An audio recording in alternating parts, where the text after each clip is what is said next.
నమస్కారం. BJP TV news కి స్వాగతం. హెడ్లైన్స్ చూద్దాం.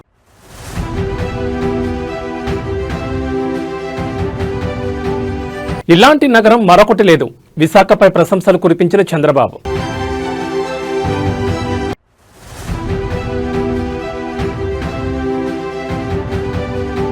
ఢిల్లీ హైకోర్టును ఆశ్రయించిన AP deputy CM. Personal rights కోసం ధర్మాసనాన్ని ఆశ్రయించిన పవన్ కళ్యాణ్.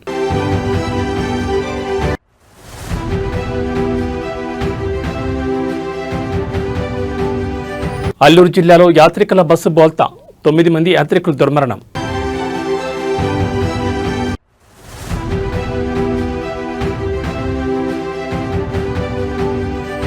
సిట్ ఎదుట లొంగిపోయిన ప్రభాకర్ రావు.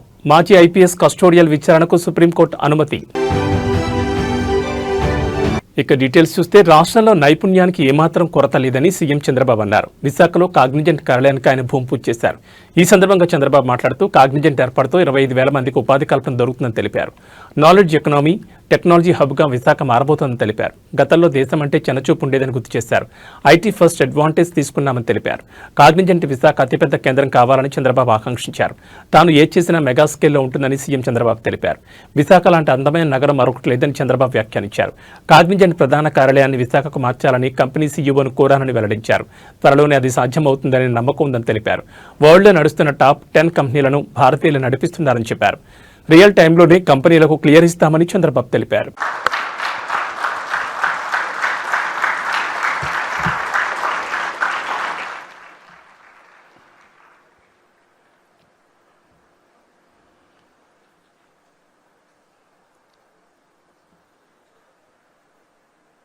అందరికీ నమస్కారాలు. మొట్టమొదటిసారిగా కాగ్నిజెంట్లో పనిచేయడానికి ఒక చిన్న కాల్ ఇస్తే 4,500 మంది మేము సిద్ధంగా ఉన్నాం విశాఖపట్నానికి రావడానికి అని చెప్పి ఈరోజు ఇక్కడ ఆడియన్స్ అంతా కూడా ఫస్ట్ బ్యాచ్. భవిష్యత్తులో ఈ సెంటర్ని సెంటర్ ఆఫ్ ఎక్సలెన్స్ చేయబోయే ఫస్ట్ బ్యాచ్ ఎంప్లాయీస్కి అందరికీ స్వాగతం, సుస్వాగతం. సొంత రాష్ట్రానికి, సొంత మీ ఊరికి ఇక్కడికి వచ్చారు.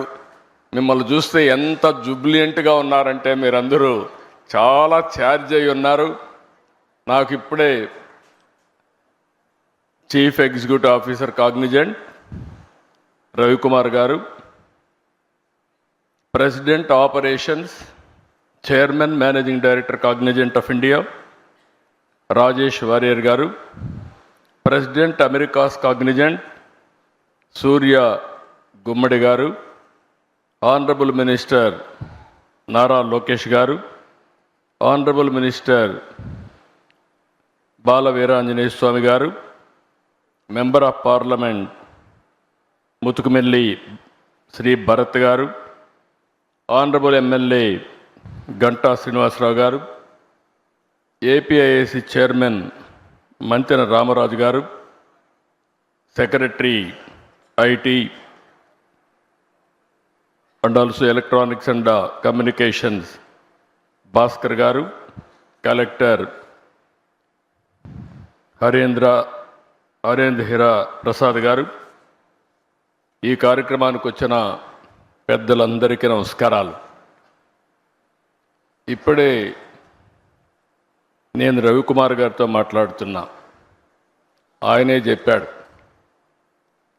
ఆయన తల్లి మదర్ వచ్చి Srikakulam, grand mother Srikakulam, mother grand mother ఇక్కడే ఉంటారు, బ్రదర్ కూడా ఇక్కడే పనిచేస్తున్నాడు.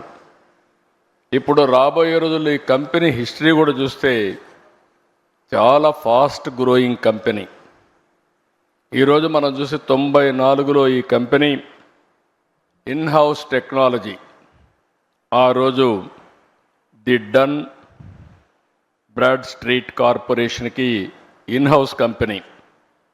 అక్కడి నుంచి 98లో దీన్ని సెపరేట్ చేసి 96లో సెపరేట్ చేసి 98లో ఫస్ట్ టైం పబ్లిక్ ఇష్యూకి వెళ్ళారు. ఎంత ఫాస్ట్గా గ్రో అయ్యారంటే ఈరోజు ప్రపంచం అంతా వెళ్ళారు. ఇండియాలో అయితే సంగారెడ్డి జిల్లా సదాశివపేట కంకోల్లోని ఓక్సెస్ యూనివర్సిటీ సందర్శన సందర్భంగా అక్కడ విద్యార్థులతో కలిసి Telangana CM Revanth Reddy football practice చేశారు. ఫుట్బాల్ తనకిష్టమైన ఆటని, టీమ్ స్పిరిట్ ప్రదర్శించాల్సిన క్రీడని తెలిపారు. తెలంగాణ టీంకు లీడర్గా 4 కోట్ల ప్రజలను గెలిపించాలన్న తపన నిత్యం తనలో ఉంటుందని ఎక్స్ వేదికగా రేవంత్ ట్వీట్ చేశారు.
ఆంధ్రప్రదేశ్ ఉప ముఖ్యమంత్రి పవన్ కళ్యాణ్ వ్యక్తిత్వ హక్కుల ఉల్లంఘనకు సంబంధించి ఢిల్లీ హైకోర్టును ఆశ్రయించారు.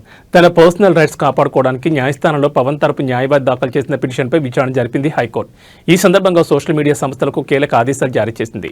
అయితే పవన్ కళ్యాణ్ వ్యక్తిత్వ హక్కులను ఉల్లంఘించే విధంగా సోషల్ మీడియా ప్లాట్ఫామ్లలో ప్రచారం జరుగుతోందని పిటిషన్లో పేర్కొనడంతో ఈ అంశంపై తక్షణ చర్యలు తీసుకోవాల్సిన అవసరం ఉందని ఢిల్లీ హైకోర్టు పేర్కొంది. వ్యక్తిత్వ హక్కులను కాపాడడం అత్యంత అవసరం. హక్కుల ఉల్లంఘనలకు పాల్పడిన సోషల్ మీడియా అకౌంట్లపై వారం రోజుల్లో చర్యలు తీసుకోవాలని ఆయా కంపెనీలకు కోర్టు ఆదేశాలు జారీ చేసింది. అలాగే పవన్ తరపు న్యాయవాది 2 రోజుల్లోగా ఈ ఉల్లంఘనకు సంబంధించిన వివరాలు, లింకులు, స్క్రీన్ షాట్లు తదితర సమాచారాన్ని సోషల్ మీడియా సంస్థలకు అందజేయాలని హైకోర్టు స్పష్టం చేసింది. ఈ వివరాలు అందిన వెంటనే ఆ కంపెనీలు తగిన చర్యలు తీసుకోవాలని తెలిపింది. ఇక ఈ కేసు తదుపరి విచారణను డిసెంబర్ 22కి వాయిదా వేసింది. పుట్టపర్తి నారాయణాచార్యులు గారు రచించిన శివతాండవ కావ్యం పుట్టిన నేల, రచించిన నేల, తెలుగు భాష విలువను పెంచిన నేల, ఆడినమ్మ శివుడు పాడినమ్మ భవుడు అని శివతాండవాన్ని వినిపించిన నేల. ఈ నేల ఒక పుట్టపర్తి నారాయణాచార్యులు, కవి, బళ్ళారి రాఘవ గారు లాంటి నాటకరంగ రచయిత, నటుడు, విధాన్ విశ్వం లాంటి మహానుభావులు, గజ్జల మల్లారెడ్డి గారి లాంటి కవులు, ఇలాంటి వాళ్ళందరూ పుట్టిన నేల. ప్రతి రాయలసీమ కవులు, కళాకారులు అనేది ఋతువులు ఎన్నైనా మా రాళ్లసీమకి ఒకటే ఋతువు, కరువు ఋతువు. కాలాలు ఎన్నైనా మా రాయలసీమకి ఒకటే కాలం, ఎండాకాలం. దాన్ని మనం రూపుమాపే ప్రయత్నం చిత్తశుద్ధితో చేస్తోంది. పరిశ్రమలు, ఉద్యాన పంటలు, సాగునీటి ప్రాజెక్టులు మొదలైనవి చేపట్టి రాయలసీమని రతనాల సీమగా మార్చే దిశలోనే ఈ రోజున మేమందరం గౌరవ ముఖ్యమంత్రి గారి చంద్రబాబు నాయుడు గారి నాయకత్వంలో మీ ముందుకున్నాం. ఈ సూపర్ 6 కార్యక్రమం ఇన్ని వేల కోట్లు ఆర్థిక ఇబ్బందుల నుండి వీటన్నిటినీ ముందుకు తీసుకురాగలుగుతున్నామంటే మీ భవిష్యత్తు కోసం, యువత భవిష్యత్తు కోసం, మహిళల భవిష్యత్తు కోసం, ప్రతి ఆంధ్రప్రదేశ్ లో ఉన్న ప్రతి ఒక్కరూ బాగుండాలి, మీరు ఆనందంగా ఉండాలి. మీరే అన్నారు, ఆ రోజు మేము అడిగాం, రాష్ట్రం బాగుండాలి, యద్భావం తద్భవతి. మీరు ఎలా ఆలోచించారో మేమందరం కలిసికట్టుగా పార్టీలు వేరైనప్పటికీ రాష్ట్ర హితువు, రాష్ట్ర శ్రేయస్సును దృష్టిలో పెట్టుకొని ఈ రోజున మీ ముందుకొచ్చి ఇంత ఘన విజయంగా, ఇంత దిగ్విజయంతో ఈ సూపర్ 6 కార్యక్రమాన్ని మీ ముందుకు తీసుకొచ్చాం. దీని సూపర్ 6 కార్యక్రమానికి సంబంధించి భవిష్యత్తు రాయలసీమ వెనుకబాటుతనం గురించి, దానికి నీటి సౌకర్యాల గురించి, పారిశ్రామిక గురించి గౌరవ ముఖ్యమంత్రి గారు మాట్లాడతారు. నేను మీ చెప్పదలుచుకున్నది ఒకటి, ఆరోగ్య బీమా పథకం సాకారం కాబోతుంది. ఒక్కొక్క పథకం ద్వారా ఒక్కొక్క కుటుంబానికి 25 లక్షల ఆరోగ్య బీమా వర్తిస్తుంది. అలాగే పర్యాటక రంగం ఆంధ్రప్రదేశ్కు ఐటీ రంగంలో పెట్టుబడులను ఆకర్షించే దిశగా ప్రభుత్వం కీలక అడుగులు వేస్తోంది. ఇందులో భాగంగా విశాఖపట్నంలో ఒకే రోజు 4 ప్రముఖ ఐటీ సంస్థల ఏర్పాటుకు రాష్ట్ర ఐటీ ఎలక్ట్రానిక్స్ శాఖ మంత్రి నారా లోకేష్ శంకుస్థాపన చేశారు. ఈ కంపెనీల ద్వారా నగరంలోకి 282.60 కోట్ల పెట్టుబడులు రానుండగా సుమారు 4,300 మందికి ప్రత్యక్షంగా ఉద్యోగ అవకాశాలు లభించనున్నాయి. భీమిలి సమీపంలోని కాపులుప్పడలో ఇమాజినోవిట్ టెక్ సొల్యూషన్ సంస్థ 140 కోట్ల పెట్టుబడితో తన క్యాంపస్ను ఏర్పాటు చేయనుండగా దీని ద్వారా అత్యధికంగా 2,600 మందికి ఉద్యోగాలు రానున్నాయి. మధురవాడ ఐటీ హిల్ 2లో టెక్ తమ్మిన సంస్థ 62 కోట్లతో ఏర్పాటు చేస్తున్న యూనిట్ ద్వారా 500 మందికి, నాన్ రైల్ టెక్నాలజీ సంస్థ 50.60 కోట్ల పెట్టుబడితో 567 మందికి ఉపాధి కల్పించనున్నాయి.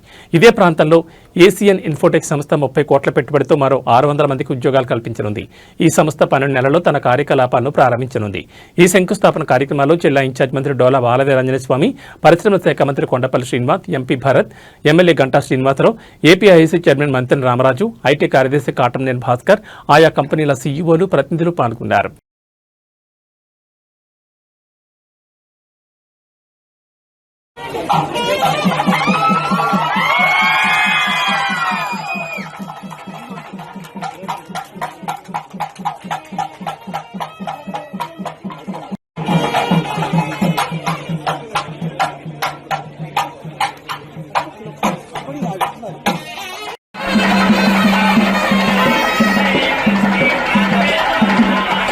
అల్లూరు సీతారామరాజు జిల్లా చింతూరు మారేడుమల్లి ఘాట్ రోడ్లో తులసిపాకాలు రాజుగారి మెట్ట సమీపంలో ఈరోజు తెల్లవారుజామున ఘోర రోడ్డు ప్రమాదం జరిగింది.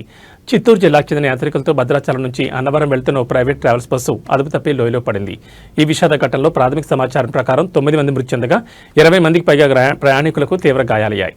వీరిని చింతూరు ప్రభుత్వ ఆసుపత్రికి, మరికొందరిని భద్రాచలం ఏరియా ఆసుపత్రికి చికిత్స నిమిత్తం తరలించారు. ప్రమాద సమయంలో బస్సులో 2 డ్రైవర్లు సహా దాదాపు 37 మంది యాత్రికులు ఉన్నట్టు తెలుస్తోంది. దట్టమైన పొగమంచు వలన తక్కువ దృశ్యమానత కారణంగా డ్రైవర్ నియంత్రణ కోల్పోవడం వల్ల ప్రమాదం జరిగి ఉండొచ్చని పోలీసులు అనుమానిస్తున్నారు. సహాయక చర్యలు కొనసాగుతున్నాయి. ఉన్నతాధికారులు, పోలీసులు ఘటనా స్థలానికి చేరుకుని సహాయక చర్యలను పర్యవేక్షిస్తున్నారు. ఈ ప్రమాదంపై ఏపీ ముఖ్యమంత్రి చంద్రబాబు, ఉప ముఖ్యమంత్రి పవన్ కళ్యాణ్, మంత్రులు నారా లోకేష్, వంగల్పూడి అనిత తదితరులు తీవ్ర దిగ్భ్రాంతిని వ్యక్తం చేశారు. బాధిత కుటుంబాలను అన్ని విధాలా ఆదుకుంటామని సీఎం హామీ ఇచ్చారు.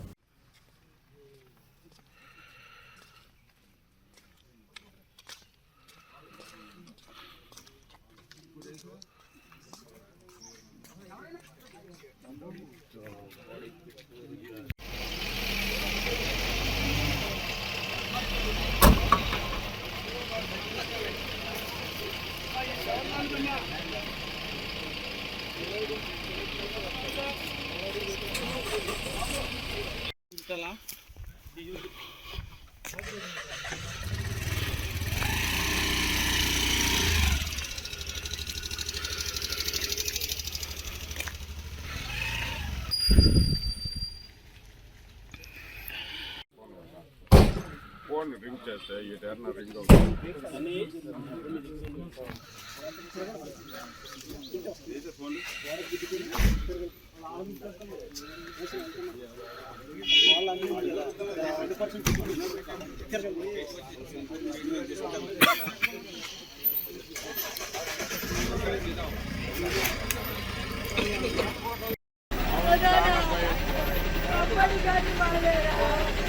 భయపడిపోతాడే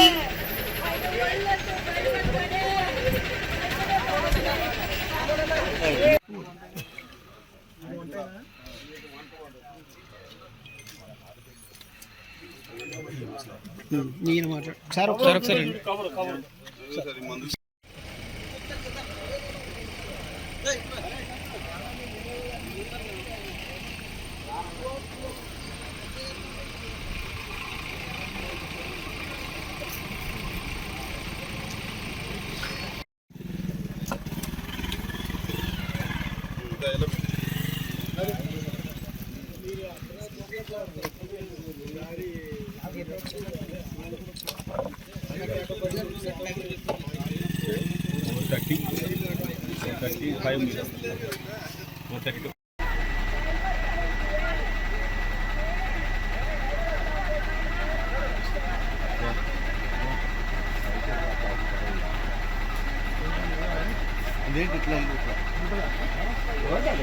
వెనక్కి వచ్చింది ఇవ్వండి.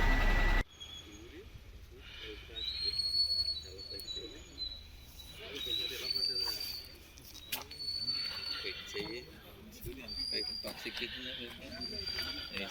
హైట్కి వెళ్ళి కింద పడ్డది చూడు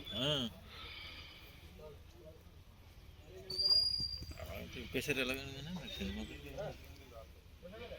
తెలంగాణలో సంచలనం సృష్టించిన ఫోన్ ట్యాపింగ్ కేసులో తాజాగా కీలక పరిణామం చోటు చేసుకుంది. ఈ కేసులో నిందితుడిగా ఉన్న మాజీ ఐపీఎస్ అధికారి ప్రభాకర్ రావు సిట్ ఎదుట ఈ రోజు లొంగిపోయారు. ఉదయం జూబ్లీహిల్స్ పోలీస్ స్టేషన్కు వెళ్లిన ప్రభాకర్ రావు సిట్ అధికారుల ముందు హాజరయ్యారు. నిన్న సుప్రీంకోర్టులో ఫోన్ ట్యాపింగ్ కేసు విచారణకు వచ్చింది. ఈ సందర్భంగా సిట్ న్యాయవాది వాదనలు వినిపిస్తూ ప్రభాకర్ రావు విచారణకు సహకరించడం లేదని, మొబైల్, ల్యాప్టాప్ తదితర ఎలక్ట్రానిక్ పరికరాలను మెమరీ మొత్తం డిలీట్ చేసి అప్పగించారని పేర్కొన్నారు. ఆయన నుంచి సమాచారం రాబట్టేందుకు ప్రభాకర్ రావును కస్టోడియల్ విచారణకు అప్పగించాలని కోరారు. దీనికి సానుకూలంగా స్పందించిన అత్యున్నత న్యాయస్థానం వారం రోజుల కస్టోడియల్ విచారణకు అనుమతించింది. ఆ తర్వాత వచ్చే రిపోర్టుపై మళ్లీ విచారణ చేస్తామని పేర్కొంది. ఈ సందర్భంగా ప్రభాకర్ రావుకు భౌతికంగా ఎలాంటి హాని జరగకుండా చూడాలని, చట్ట ప్రకారం దర్యాప్తు చేయాలని అధికారులకు సూచించింది.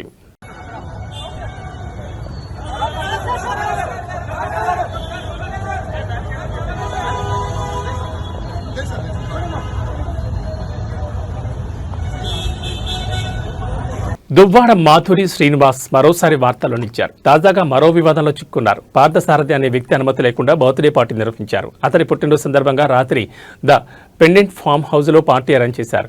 ఈ పార్టీ సందర్భంగా దువ్వాడ శ్రీనివాస్ మాధురులను పార్థసారథి ఆహ్వానించారు. మొయినాబాద్లోని ద పెండెంట్ ఫామ్ హౌస్లో బర్త్డే పార్టీ జరుగుతుండగా అర్ధరాత్రి రాజేంద్ర నగర్ ఎస్ఓటీ పోలీసులు దాడులు నిర్వహించారు. బర్త్డే పార్టీలో 10 మద్యం బాటిళ్లు, 5 హుక్కా పాయింట్స్ స్వాధీనం చేసుకున్నారు. రియాద్ అనే వ్యక్తి హుక్కా సప్లై చేశాడు. అనుమతి లేని లిక్కర్ బర్త్డే పార్టీలో పాల్గొన్న దువ్వాడ శ్రీనివాస్ భార్య మాధురిని పోలీసులు అదుపులోకి తీసుకున్నారు. ఎక్సైజ్ నుంచి ఎలాంటి అనుమతి లేకుండా లిక్కర్ పార్టీ నిర్వహించిన పార్థసారథిని సైతం ప్రశ్నిస్తున్నారు. దువ్వాడ శ్రీనివాస్ మాధురి పార్థసారథులను విచారించి నోటీసులు ఇచ్చి పంపించారు మొయినాబాద్ పోలీసులు.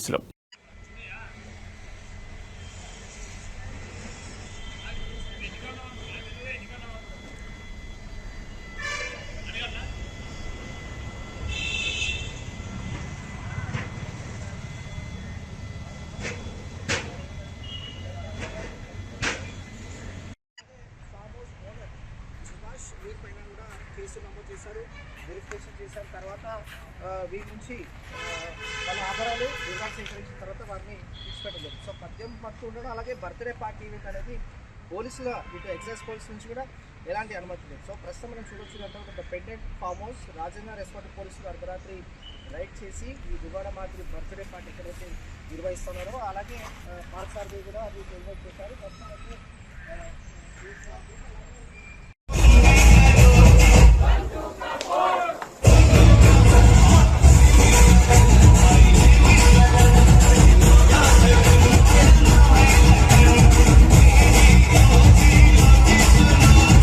నాకు కూడా టైం వస్తుంది, నేను కూడా ఏదో ఒక రోజు సీఎం అవుతానని తెలంగాణ జాగృతి అధ్యక్షురాలు కవిత అన్నారు. తాజాగా ఏర్పాటు చేసిన మీడియా సమావేశంలో మాట్లాడారు. తాను సీఎం అయితే 2014 నుంచి జరిగిన అన్ని విషయాలపై విచారణ చేయిస్తానని తెలిపారు. తనపై ఆరోపణ చేసిన వారికి లీగల్ నోటీసులు పంపుతానని హెచ్చరించారు. బీఆర్ఎస్ నేతల అవినీతిపై ఇంకా చిట్టా విప్పలేదు, ఇది కేవలం టాస్ మాత్రమే అన్నారు. దీనికే ఉలిక్కిపడితే ఎలా, త్వరలోనే మీ అవినీతి అక్రమాలపై టెస్ట్ మ్యాచ్ ఉండబోతుందన్నారు. బీఆర్ఎస్ నేతల అవినీతిని తనపై రుద్దే ప్రయత్నం చేయొద్దని, తప్పుడు ఆరోపణలు చేస్తే ఒక్కొక్కరి తోలు తీస్తానన్నారు. హిల్ట్ పాలసీకి కిటికీలు తెరిచింది బీఆర్ఎస్ ప్రభుత్వమే అని, గతంలో బీఆర్ఎస్ బాటలు వేస్తే ప్రస్తుతం కాంగ్రెస్ రహదారులు వేస్తోందని కవిత ఆరోపించారు. కేటీఆర్ హయాంలో అనేక చెరువులు ప్రైవేట్ బిల్డర్లకు డెవలప్మెంట్ కోసం ఇచ్చారు. అందులో ఉస్మాన్ కుంట చెరువును ప్రణీత్ బిల్డర్స్కి ఇచ్చారు. ఇందులో మాధవరం కృష్ణారావు కొడుకు డైరెక్టర్గా ఉన్నారన్నారు. Sir let time decide. ఎప్పుడన్నా ఎవరైనా ఎంక్వైరీ చేస్తే డిసైడ్ అయితే చూద్దాం. ఏమీ కాకపోతే నాకెప్పుడో ఒకసారి టైం వస్తుంది కదా, దేవుడు దయవుంటే నేను ముఖ్యమంత్రి అయితే కదా ఒకనాడు.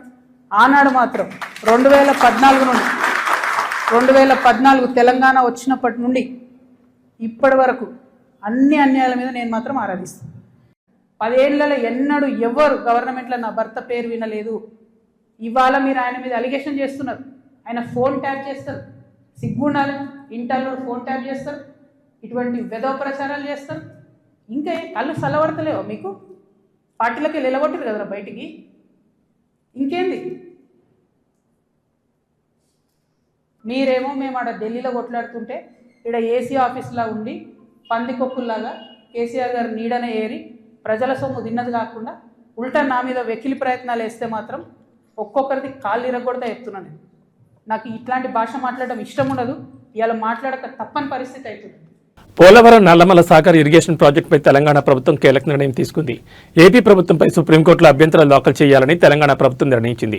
ఈ కేసుకు సంబంధించి సుప్రీంకోర్టులో తెలంగాణ తరపున ప్రాతినిధ్యం వహించాలని సుప్రీంకోర్టు సీనియర్ న్యాయవాది అభిషేక్ మను సింఘ్వీని తెలంగాణ రాష్ట్ర ప్రభుత్వం అభ్యర్థించింది. రేపు పోలవరం బనకచర్ల సుప్రీంకోర్టు కేసుపై ఢిల్లీలోని తెలంగాణ భవన్లో మధ్యాహ్నం 12 గంటలకు సన్నాహక సమావేశం నిర్వహించనున్నారు. రేపు మధ్యాహ్నం 2:30 గంటలకు అభిషేక్ మను సింఘ్వీతో ఇరిగేషన్ మంత్రి ఉత్తమ్ కుమార్ రెడ్డి సమావేశం కానున్నారు. కాగా ఏపీ అక్రమంగా చేపడుతున్న పోలవరం నల్లమల సాగర్ లింక్ ప్రాజెక్టుకు చెక్ పెట్టే దిశగా రాష్ట్ర ప్రభుత్వం అడుగులు వేస్తోంది. పోలవరం బనకచర్ల లింకులో మార్పులు చేసి నల్లమల సాగర్ వరకు తరలించాలని నిర్ణయించింది ఏపీ ప్రభుత్వం. ఇటీవలే దాని డీటెయిల్డ్ ప్రాజెక్ట్ రిపోర్టుకు టెండర్లను పిలిచిన సంగతి తెలిసిందే. ఈ నేపథ్యంలోనే నల్లమల సాగర్ లింకును తెలంగాణ రాష్ట్ర ప్రభుత్వం ప్రయత్నాలు ముమ్మరం చేస్తోంది. Central water commission, national water development agency, Polavaram project authority, Krishna board, Godavari బోర్డుల అభ్యంతరాలు తెలిపిన ఏపీ మొండిగా ముందుకెళ్తుండాన్ని ప్రభుత్వం సీరియస్గా తీసుకుంది. ఈ నేపథ్యంలోనే అన్ని ఆధారాలతో సుప్రీంకోర్టును ఆశ్రయించింది తెలంగాణ ప్రభుత్వం.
నెల్లూరు జిల్లాలో సంచలనం సృష్టించిన లేడీ డాన్ అరుణపై పోలీసులు కఠిన చర్యలు తీసుకున్నారు. ఆమె నేర చరిత్ర దృష్ట్యా ప్రివెంటివ్ డిటెన్షన్ యాక్ట్ను ప్రయోగించారు.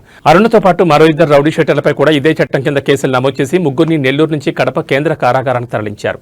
కోవూరు మండలం పెద్ద పడుగుపాడు గ్రామానికి చెందిన అరుణ గత ప్రభుత్వ హయాంలో అనేక నేరాలకు పాల్పడినట్లు పోలీసు రికార్డులు స్పష్టం చేస్తున్నాయి. ఆమెపై కోవూరు, నవాబ్పేట, వేదాయపాలెం పోలీస్ స్టేషన్లో పలు కేసులు నమోదయ్యాయి. ఉద్యోగాలు ఇప్పిస్తామంటూ విజయవాడలో మోసాలు పాల్పడిన కేసు కూడా ఆమెపైంది. రౌడీ షీటర్ శ్రీకాంత్ పెరోల్ వ్యవహారంలో పలు కథనాలు ప్రచురితం కావడంతో అరుణ నేర సామ్రాజ్యం వెలుగులోకి వచ్చిన సంగతి తెలిసిందే. దీంతో కోవూరు పోలీసులు ఆమెపై రౌడీ షీట్ కూడా తెరిచారు. అరుణ నేర కార్యకలాపాలను అరికట్టేందుకు ఆమెపై పీడీ యాక్ట్ నమోదు చేయాలని జిల్లా ఎస్పీ అజిత విజెండ్ల కలెక్టర్ హిమాంశు శుక్లాకు ప్రతిపాదనలు పంపారు. కలెక్టర్ నుంచి ఆమోదం లభించడంతో కోవూరు పోలీసులు అరుణపై పీడీ యాక్ట్ నమోదు చేశారు. ప్రస్తుతం నెల్లూరు జిల్లాలో ఉన్న ఆమెను కడప సెంట్రల్ జైలుకు తరలించారు. అరుణతో పాటు నెల్లూరు నగరానికి చెందిన మరో 2 రౌడీ షీటర్లు ఎస్ జయప్రకాష్, షేక్ షాహల్, హమీదులపైన పోలీసులు పీడీ యాక్ట్ ప్రయోగించారు. వారిని కూడా నెల్లూరు నుంచి కడప కేంద్ర కారాగారానికి తరలించారు.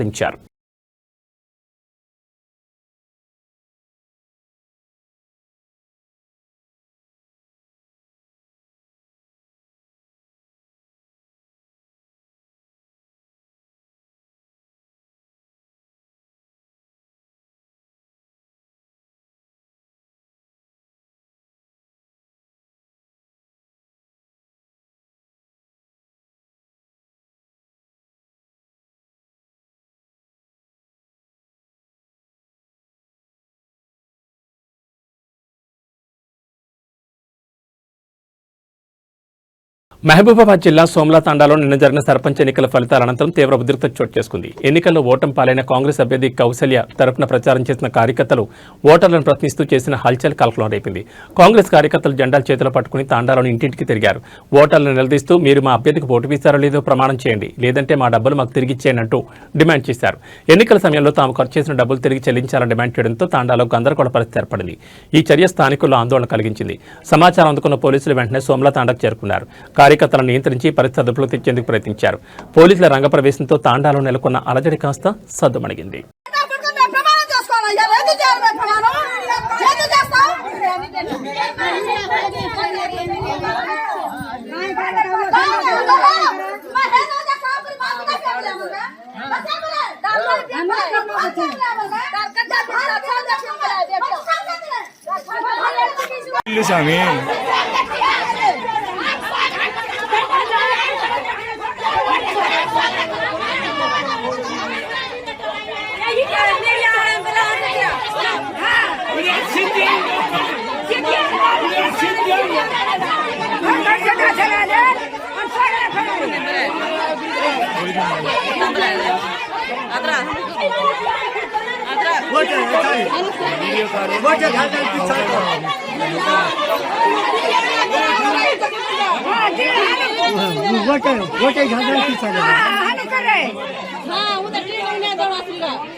ఇప్పుడు ఎందుకు తిరుగుతారు మాట వీళ్ళు అడిగినా మరి ఏమడగలేదు. నువ్వు పెట్టినావంటే నీకు డబ్బులు కూడా ఇచ్చేస్తాను. నీ డబ్బులు నాకు ఓటు జెండా పట్టుకున్నావు, నీకు ఖచ్చితంగా ఓటేసిన నేను అని అంటే నీకు డబ్బులు వద్దు, జెండ పట్టుకున్నావు కదా అని వదిలేసిపోతాను. లోపల వేయకపోతే డబ్బులు తీసుకుంటారా? తీసుకుంటాను. తీసుకొని ఏమవుతుంది?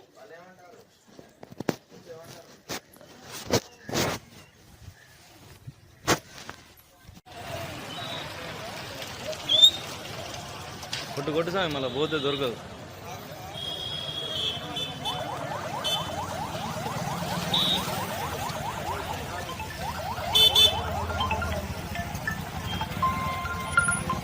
కాంగ్రెస్ పార్టీ సీనియర్ నేత, కేంద్ర మాజీ మంత్రి, లోక్సభ మాజీ స్పీకర్ శివరాజ్ పాటిల్ కన్నుమూశారు. కొంతకాలంగా అనారోగ్యంతో బాధపడుతున్న ఆయన మహారాష్ట్రలోని లాతూర్లో శుక్రవారం తుది శ్వాస విడిచారు. తన సుదీర్ఘ రాజకీయ జీవితంలో ఎన్నో కీలక పదవులను అలంకరించిన శివరాజ్ పాటిల్ దేశ రాజకీయాల్లో తనదైన ముద్ర వేశారు. 1972లో లాతూర్ నియోజకవర్గం నుంచి ఎమ్మెల్యేగా ఎన్నికైన తన రాజకీయ ప్రస్థానాన్ని ప్రారంభించిన శివరాజ్ పాటిల్ రాష్ట్ర అసెంబ్లీ స్పీకర్ కూడా పనిచేశారు. 1980లో తొలిసారి లాతూర్ నుంచి లోక్సభకు ఎన్నికై జాతీయ రాజకీయాల్లోకి ప్రవేశించారు. అప్పటి నుంచి 1999 వరకు వరుసగా 7 సార్లు అదే స్థానం నుంచి ఎంపీగా గెలుపొంది రికార్డు సృష్టించారు. ఇందిరాగాంధీ, రాజీవ్ గాంధీ ప్రభుత్వాల్లో రక్షణ, వాణిజ్యం, శాస్త్ర సాంకేతిక, పౌర విమానయానం వంటి పలు కీలక శాఖలకు మంత్రిగా సేవలందించారు. 1991 నుంచి 96 వరకు లోక్సభ స్పీకర్గా ఆయన బాధ్యతలు నిర్వర్తించారు. ఆయన హయాంలోని పార్లమెంటరీ లైబ్రరీ భవన నిర్మాణం, లోక్సభ కార్యకలాపాల ప్రత్యక్ష ప్రసారం వంటి ముఖ్యమైన సంస్కరణలు జరిగాయి. 2004లో యూపీఏ ప్రభుత్వంలో కేంద్ర హోంమంత్రిగా బాధ్యతలు చేపట్టిన శివరాజ్ పాటిల్ 2008లో ముంబైలో జరిగిన 26/11 ఉగ్రదాడులకు నైతిక బాధ్యత వహిస్తూ తన పదవికి రాజీనామా చేశారు. ఆ తర్వాత 2010 నుంచి 2015 వరకు పంజాబ్ గవర్నర్గా, చండీగఢ్ అడ్మినిస్ట్రేటర్గా కూడా ఆయన సేవలందించారు.